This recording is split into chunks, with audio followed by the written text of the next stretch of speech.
Flip-flops on, throw your step back. UFC days, bro. Everybody wear fitted shirts, don't wear no more. I gotta wear baggy shirts, man. Come on, Escalade. Oh! That was all fine, man. That was like 800 points, man.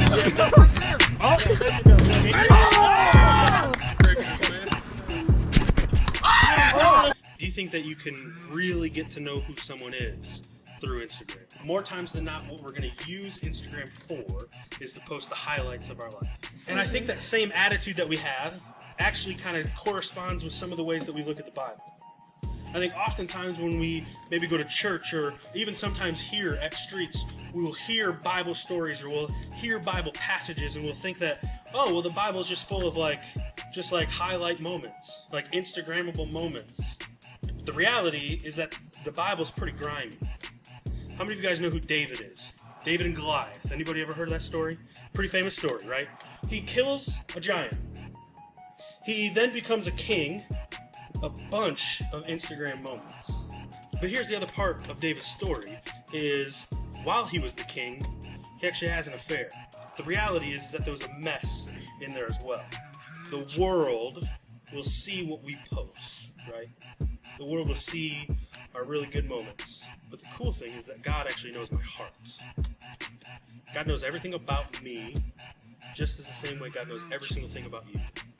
He looks at all of it, the good, the bad, the ugly, the pretty, all of it. And he still says, I really like you. I really want to be around you. I really want you to be around me. So last week we started this idea of talking about social media. And one of the things that we were talking about is the reality of the fact that we all have a story. Through Instagram, we can manipulate the narrative a little bit, right? Like the reality is that there's more to you. There's more to your story than just what we see.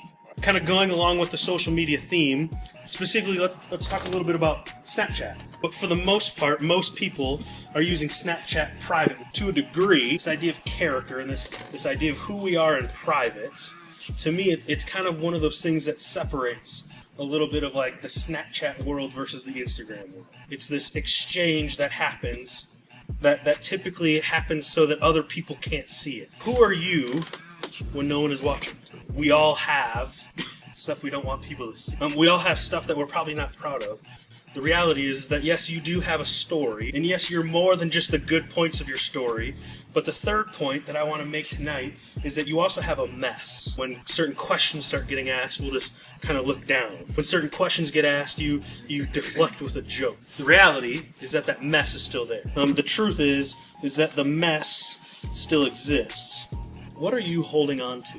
What is the mess that you have? What's the grimy parts of your story that you really don't want anyone to know?